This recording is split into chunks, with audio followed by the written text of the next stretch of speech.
Gearheads know that some projects need so many parts, it feels like you need a whole storage unit just to store them. That's what eBay Motors' 122 million parts are for. Think of it as your virtual parts garage. They've always got the right fitment at the right prices. Use the eBay Motors app or visit ebaymotors.com. Let's ride.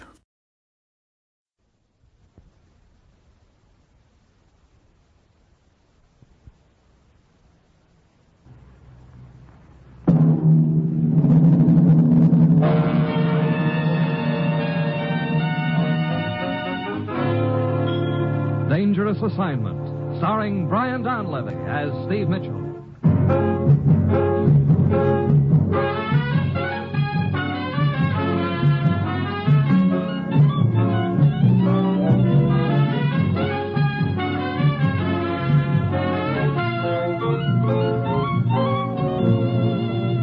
Yeah, danger is my assignment. I get sent to a lot of places I can't even pronounce. They all spell the same thing, though, trouble. But when I walk into the commissioner's office, I don't realize this assignment's going to have me asking, when is a friend not a friend? Answer, when he's tickling your ribs with a gun.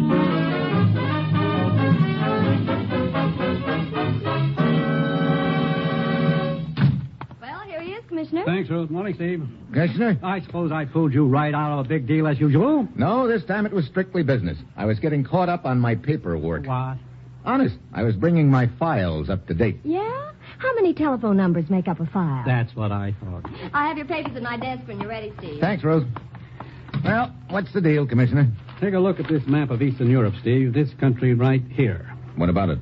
Politically, it's being torn apart. There are two major parties at odds with each other and a well-organized minority who'd like to keep them at odds. Pretty familiar pattern. Yes, it is. But right now, it's vital to Western Europe and to us that this particular country be united into a democratic form of government. And there's only one man who can unite that country. Don't tell me it's me.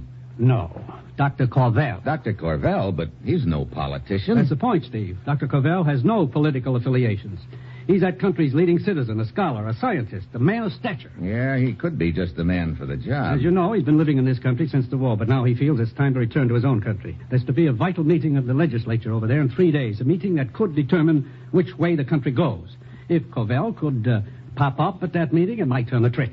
So what do you want me to do, escort the good doctor over there? He's already left. What? Yeah, the day before yesterday. Well, then I don't get it. Why call me on the deal? What more's to be done? I'm coming to that, Steve. Dr. Corvell realized that the organized minority would try at all costs to prevent him from reaching his destination. So he's traveling incognito. Plans to reach and enter his country secretly. But I still don't see... His plan was to go directly to the house of a friend in the capital of his country. This morning we found out that this so-called friend is actually a member of the minority. What? Yes, it's a death trap for Dr. Corvell. Now, Steve, you've got to intercept Corvell before he reaches that man's house. Brother, have you any idea where Corvell is now? We know only that he was planning to contact a person named Dravik in the town of Rizma, across the border from his country. Now, Steve, get over to Rizma. Try to find Dravik. And above all, get to Corvell before the opposition does. And remember, from now on, every minute counts double. Well, that's it. You've got your assignment. Good luck.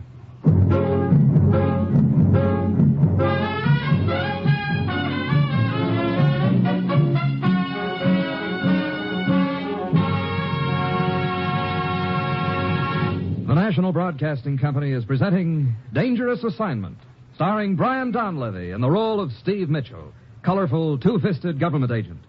At all those places of the world where danger and intrigue walk hand in hand, there you'll find Steve Mitchell on another Dangerous Assignment.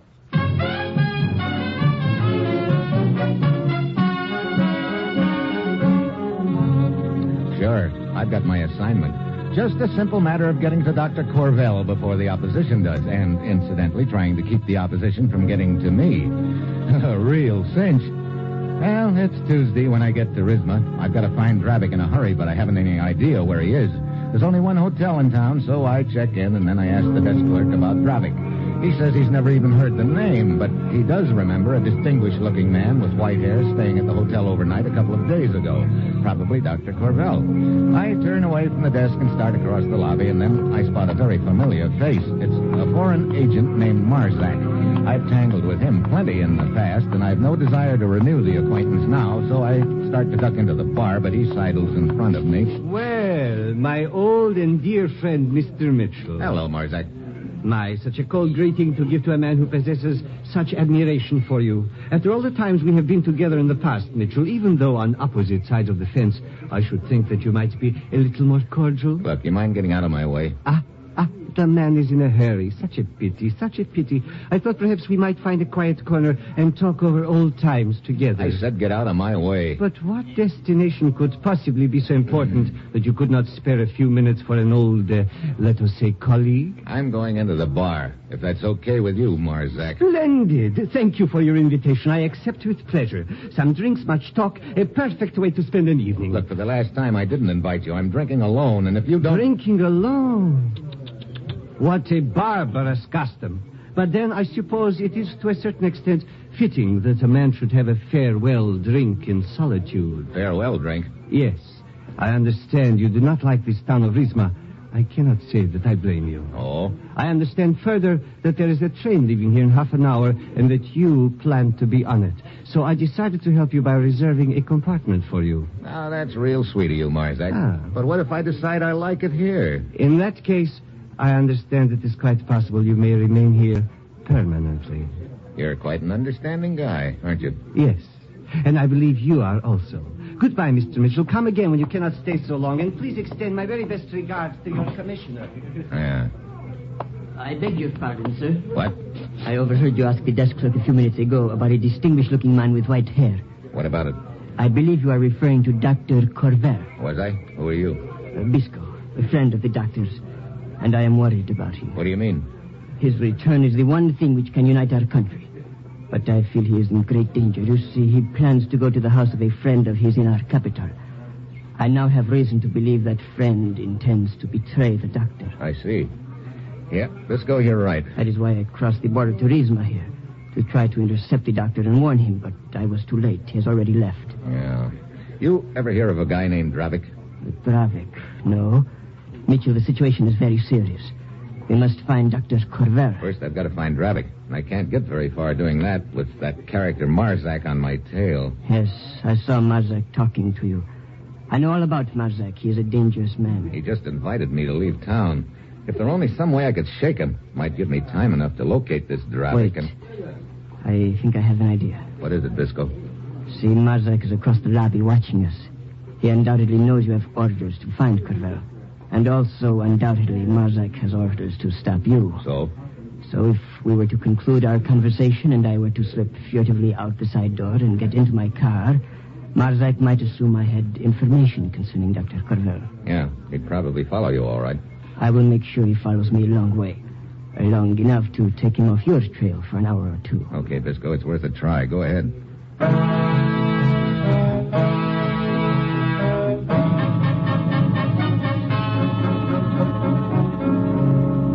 Bisco slips out the side door and Marzak starts after him. So far, so good, but I still don't have any leads on Dravik. I head for the bar to figure it out and where to start, and pretty soon a girl eases over to my table. Hello. Hi. I am sorry. Are you lonely? No, I'm Steve, but sit down anyway. Oh, thank you. You want me to buy you a drink, I suppose? My cigarette will do for the moment. Well, that's a switch. Here. Thank you. Waiter, the rice pudding. What? Very good. Look, Sari, this is all very pleasant, but as far as making an evening of it, I've unfortunately got something else on my mind right now. I know. Huh? You are looking for Darvick. What? Yeah, I am. Do you know him? Oh, yes, I'm quite a good friend of Darvick. Where is he? First, let me ask you, why do you wish to see Darvick? Well, that's something I'll talk to Dravik about. I see. Well, Darvick is not interested so much in people's motives. Darvick is most of all interested in knowing whether there is money in it. Okay, you can tell him there's dough in it for him. How much? Plenty. Very well. You'll take me to him? No, that is not possible. What? You mean we've just been making idle conversation? I would not call it that. Why can't you take me to him? Because Darvick is not a him. Not a... You're Dravik? Yes. Sorry, Darvick. Well, what do you know? So I break my back trying to find you, and it ends up with you finding me. Yes, and I would say it is quite a find. Oh? But I still would like to know why you wish to find me. Well, first, let me ask you, how do you fit in this deal with Dr. Corvell? Deal? Dr. Corvell? I'm not sure what you mean. Oh, unless it has something to do with my rat line? Your what? Oh, that is what they call it, the rat line. You see, Stephen, there are many people in countries behind this, what you call iron curtain, who wish to be elsewhere. So, for a considerable price, I smuggle them out. I see. Does your rat line ever run in reverse, Sari? You too. What do you mean, me too? Most people are breaking their backs trying to escape to the west these days. And now twice in 2 days I find men who wish to go east. I think everybody's suddenly crazy. Wait a minute. This other man who wanted to go east, was he a tall fellow, distinguished looking, with white hair? Oh, that is the man. Dr. Corvell, all right. He told me he wanted to go to the capital city of the country to the east of here, and he was willing to pay a great amount of money. So I, as you say, reversed my rat line. I took him across the border just before dawn. Look, Sari, I've got to catch up to him. He's going to collect a bullet if I don't. I see. Well, there is always the chance you will collect a bullet along the way. But for you... And for money. The two most convincing arguments I can think of. Very well, we will try to catch up with this Dr. Corvell. Here's an address. You meet me on the corner in front of this place in 2 hours. We will start then.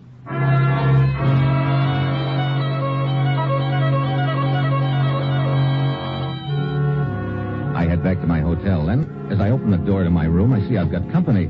There's a local cop on one side of my room, and on the other is a woman I've never seen before. But right now, she's acting like we were long-lost enemies. There he is, officer. Huh? That is the one. I insist you arrest him at once. Hey, what is this? This woman claims you stole her jewels. Stole her jewels now. I am Look. positive of it, officer. This man is Hugo Brisac, the notorious gem thief. Hugo Schmoogo. I'm Steve Mitchell from the United States, officer, and if you'd care to look at my credentials... You see, officer. As I told you, this thief frequently poses as an American agent. I'm afraid you'll have to come with me. But this woman's mistaken. Unfortunately, I found her jewels in your suitcase. What? So you must come with me. Wait, I get it now. Anything to delay me, huh? Look, lady, I don't know who you are, but I sure know whom you're working for. Arrest this man. You will come quietly. Sure, officer. Real quiet. Sorry, Buster, but I haven't got any time to waste right now. Oh, drop dead. I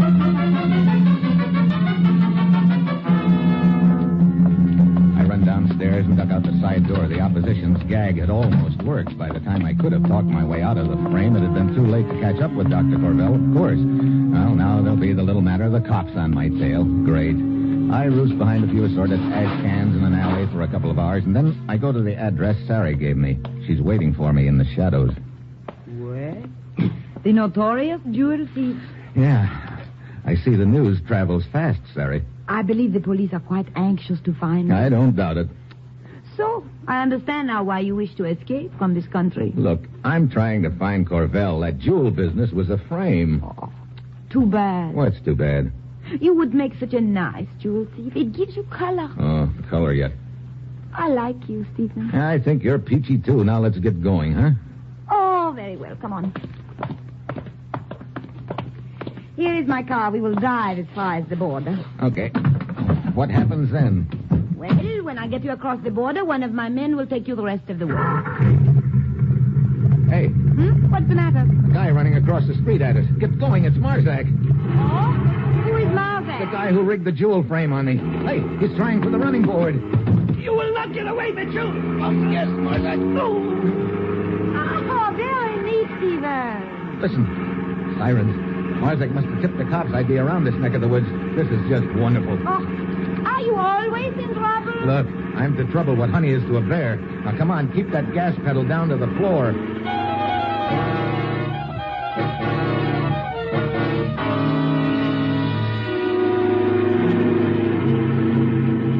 It's no good, Sari. 3 miles out of the city and they're still on our tail. They are not gaining any speed. Neither are we, Optimist. And a half a mile's not enough lead. The cops behind me, ahead of me, the border, and who knows what. Lucky Mitchell right in the middle again. The river is just around the bend, Stephen. Then our troubles will be over. What do you mean? Hey! A turn! Come on, Stephen. Huh? Oh. Hey, what are you stopping for? You crazy? Get out. Look, what's the big I idea? see the river below the road. Huh? I place the car in first gear. And then I pull the hand throttle out a little, turn the wheel, and get out. Goodbye, car.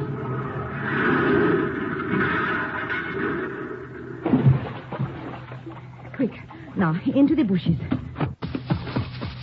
Now, this is fine. Oh, we just wait while they go by. Hey, pretty neat. Looks like you're an old hand at this, Sari. Oh, it is not hard to learn. But isn't running a car into the river sort of expensive? It'll go on your bill. Oh, I see. Here they come.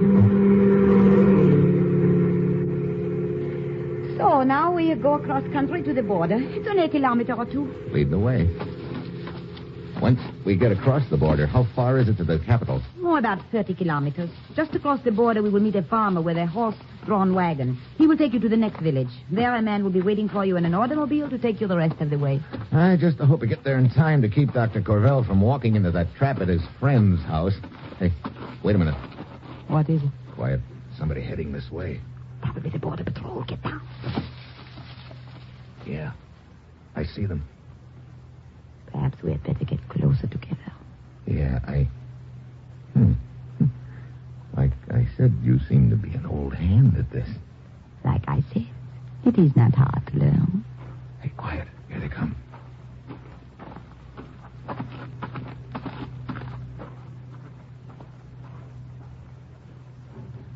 Okay. I guess we can go now. Do you really want to? Oh, Is it not much nicer here? Much nicer, believe me, but I still have a job to do. Oh, too bad. Why? Oh, I was just thinking we could run such a beautiful rat line together, Stephen. I don't doubt it. But right now, Oh, very well, if you insist. The border patrol will not be back for half an hour, so plenty of time for us to slip across. Come along.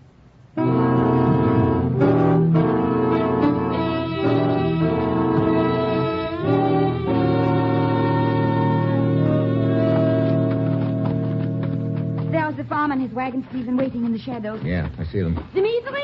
Yes, hurry. Well, this is goodbye, Stephen. I wish you were not leaving. I'll be back. I wonder. What do you mean? I have the strangest feeling I will not be seeing you again. Well, that's a cheerful thing to say. You had better hurry. Yeah. Wait. Hmm? Now go. After that, you think you won't be seeing me again? Oh, you can count on it. Goodbye, Steve. Okay, Dimitri. Shove off. Get up. Hey, where's this village we're heading for, Dimitri? Oh, 5 kilometers.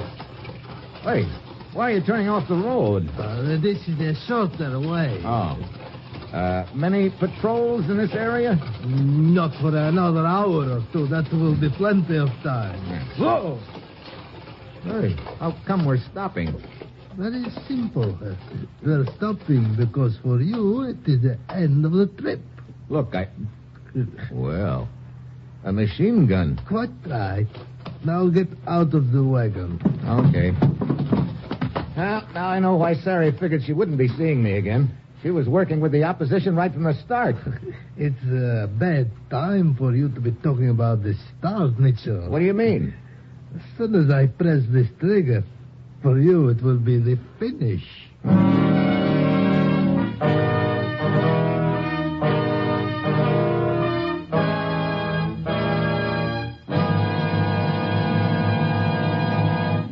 You're listening to Dangerous Assignment, starring Brian Donlevy as Steve Mitchell.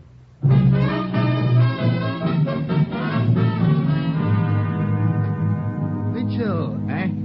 turn around. Oh, in the back, huh? In the back. And right now. Hello, Stephen. What? Sari! In trouble again, I see.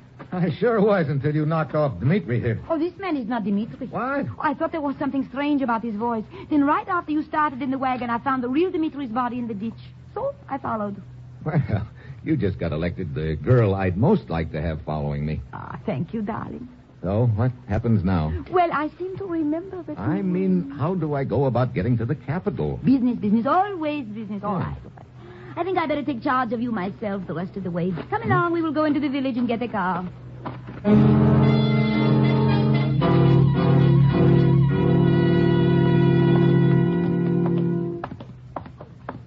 Hey, look, where is this car anyway? In the garage, just a few doors farther. Good. I've got no desire to be wandering around these streets any more than I can help. Marzak's boys might spot me. Stephen, wait. What? Some men in front of the garage. Quick. into the alley. Did they see us? I don't think so. Who are they? I don't know.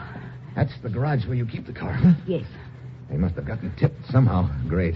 What do we do now? It's too far to walk to the Capitol. Oh, Stephen, look. They've started this way. Must have seen us. Come on, down the alley. Wait, Stephen, stop. Stop. Are you kidding? That door, an empty warehouse. Okay. Hurry it up. Brother, dark in here. We should be safe here. Yeah, but it's not getting us any closer to Dr. Corvell. Steve. Yeah, steps outside in the alley. Quiet.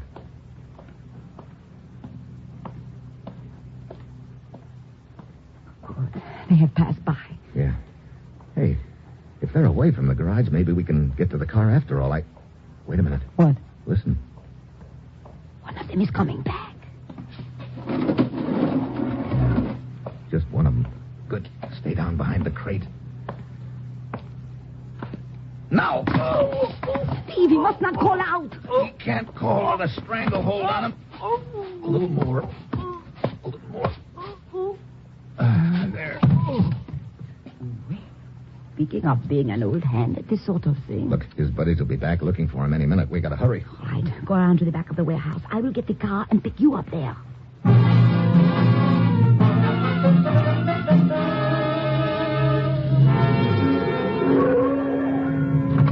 Hop in, Stephen. Okay.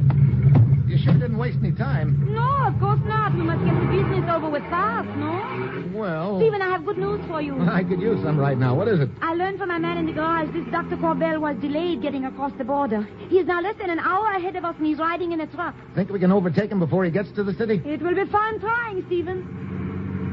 Hey, there's a car coming up at us fast. Oh, I see it. It's Marzak. Brother, what a tough guy to shake. Watch out, he's pulling alongside. This is for you, Mitchell. Get down, Sari. Let us make Marzak get down instead. Hey! Just giving him a friendly little nudge. Oh, brother, right into the ditch. A friendly little nudge yet. Remind me never to get you mad at me. Now, let's see if we can catch up with that truck.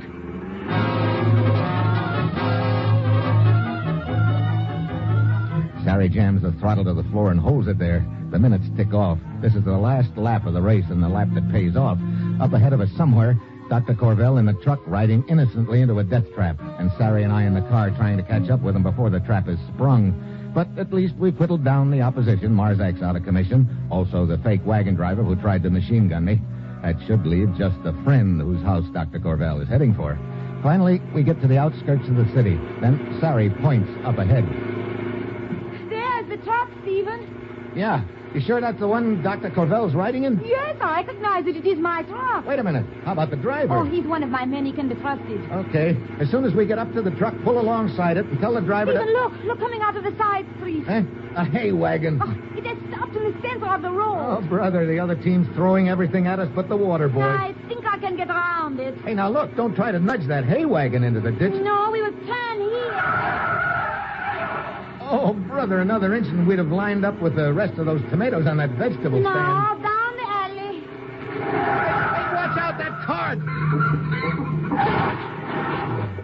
Are you still with me? Yep, I got enough feathers on me to pass for Sitting Bull. There. We should be around the hay wagon. Now we will turn back onto the road and catch the truck. Hey, the truck's nowhere in sight. Oh, but it could not have gotten far. Oh, great, to get this close and then... There, look. There it goes, down the side street. Yeah. Oh, it's only a block ahead of us now. Wait, it's stopping in front of that house up ahead. Dr. Corvell's getting out. He's going up the stairs. Stephen, we are too late. If I don't catch him now, this race is going to turn into a dead heat. Jam on the brakes. Dr. Corvell! Dr. Corvell, wait! Who are you? Steve Mitchell, government agent from the States. Get away from that door. No, this is a trick. Let go of me. Now, look. My friend Miklos is inside. Let go. Your friend Miklos has a bullet for you. Take your hands off me. Get down. Miklos! I've got him. Oh, boy. One more second would have been too many. I hope I never have to cut it that close again. I cannot believe it. I thought Miklos was my friend. Yet all the while he was planning to betray me. Well, it's all over now anyway. Come on, Dr. Corvell. Let's get you over to the legislature.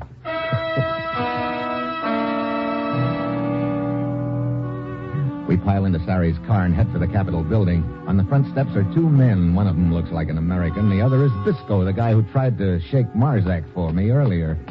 Mitchell? Yeah, Thompson from the legation. We just about given you up. me too. Looks like you didn't have much luck in shaking Marzak for me, Bisco. I tried, but he was too clever for me. So I thought the best thing to do was come back here to the Capitol. There's been an all-night session of the legislature inside, Mitchell. The whole thing's hanging in the balance. Could go either way. Then I had better go inside immediately. Yeah. Good thing you weren't delayed any longer, Dr. Corvell. Might have been too late to do any good. Dr. Corvell, as an old friend, you must allow me the honor of escorting you inside personally. But I do come, not- I will take your arm. Very well. I'll bet you're glad this deal's over, Mitchell. You can say that again. Rough go, hmm? Well, if it'll give you a clue, I was framed for a jewel thief, shot at 3 times, and given a ride that would put any self-respecting roller coaster to shame. Sounds like a real picnic. That's all over now. And hey, What's the matter? funny. Dr. Corvell and Bisco walked right by the door to the assembly hall. What? Hey, looks like I spoke too soon, Thompson.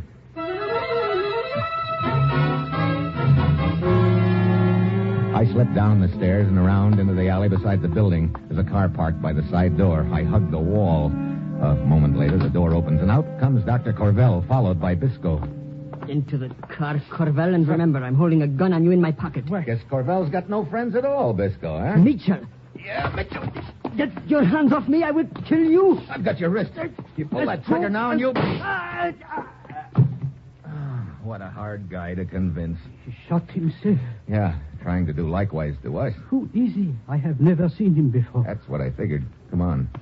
When he took my arm, I could feel the gun in my side. Didn't leave you much choice but to go with him. Mitchell, you okay? Yeah. Okay, Dr. Corvell. Better get in the assembly hall.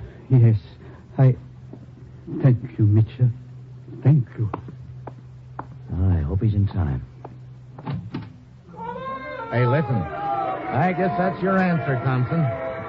Yeah, I guess it is all right. Well, I suppose you'll be wanting to get back right away, Mitchell. I can get you a plane reservation. Well, as a matter of fact, Thompson, I already have my transportation all lined up. Oh? Oh, you mean over there in the car? Yeah. Ah, I see your point. Oh, no, you misunderstand. You sure? Nope, I'm just thinking of my own safety. Safety? Look, air travel's pretty safe these days. That's not what I mean. I've already seen what she does to guys she gets mad at. After all, you can't blame a guy for thinking of his own neck, can you?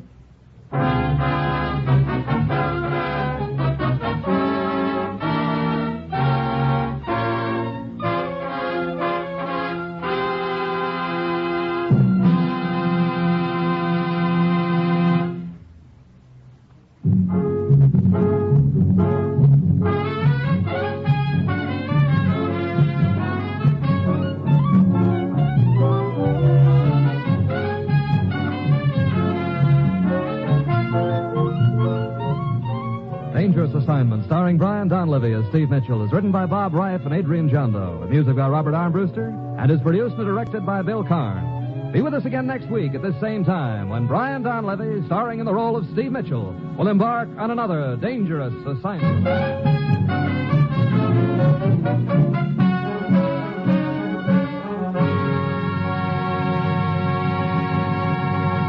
Dangerous Assignment came to you from Hollywood. Now it's The Man Called X. Tomorrow, hear the big show on NBC.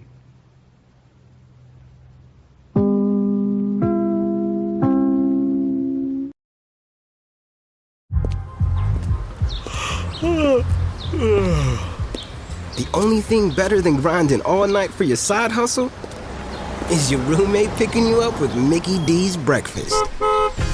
The perfect pickup deal. There's a deal for every morning at McDonald's. Right now, taste breakfast perfection when you get a warm and savory sausage McMuffin with egg for just $2.50.